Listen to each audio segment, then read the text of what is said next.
C'est sur le dernier tir, on va vibrer, je l'espère.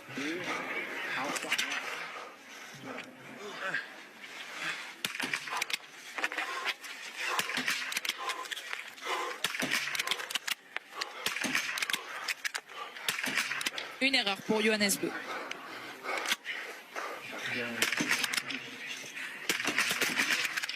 Elle est dedans pour Johannes Beu, il va pouvoir ressortir. Est-ce que Emilien Jacquelin va pouvoir lui emboîter le pari? Emilien, Elle sort dedans pour Emilien Jacquelin tout de suite. Partir à la poursuite du Norvégien Johannes Beu. Il y aura un podium, ça c'est une certitude pour l'équipe de France. Il y aura la deuxième place pour l'équipe de France. Allez, il faut y croire, Emilien, il faut s'arracher. Johannes. Cette course-là, c'était pendant le tir, il y a quelques secondes.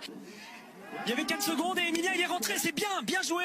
Il est parfait pour l'instant sur sa gestion de course. Alors, Johannes a été stratosphérique justement sur le premier tour, mais est-ce qu'il n'a pas été trop vite? Ça nous a surpris, hein. On a dit qu'il était revenu vraiment facilement. Il en a peut-être trop mis et il va le payer dans ce dernier tour s'il est parti trop vite, Johannes.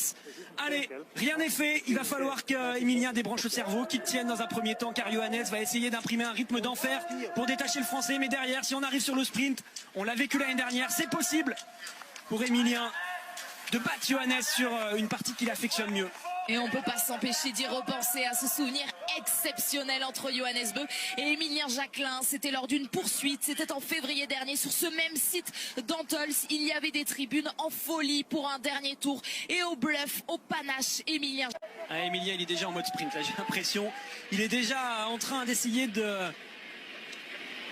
garder des forces musculaires pour pouvoir jouer tout à la fin. Et vous le voyez, hein, là, il est largement capable pour l'instant de tenir le rythme de la combinaison rouge qu'il a en point de mire devant lui.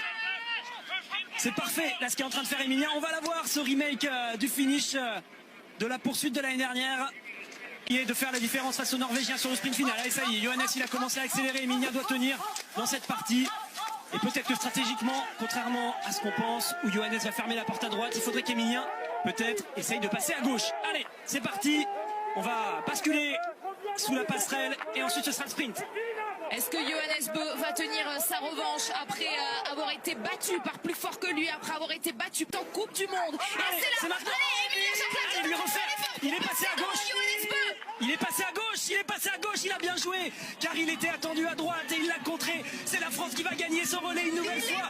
Allez Emilien, on tient. Et cette fois fermer la porte comme il l'avait fait, mais que cette image ne rappelle un souvenir exceptionnel. Emilien Jacquelin pour la victoire sur ce relais masculin. Yes. Ce n'est pas une poursuite, ce n'est pas des championnats du monde. Cette fois c'est pour une Coupe du Monde, c'est pour tous les copains. Et une nouvelle fois, le panache. Emilien Jacquelin est plus fort que Johannes Beu. Emilien Jacquelin s'impose, mais c'est toute l'équipe de France qui s'impose.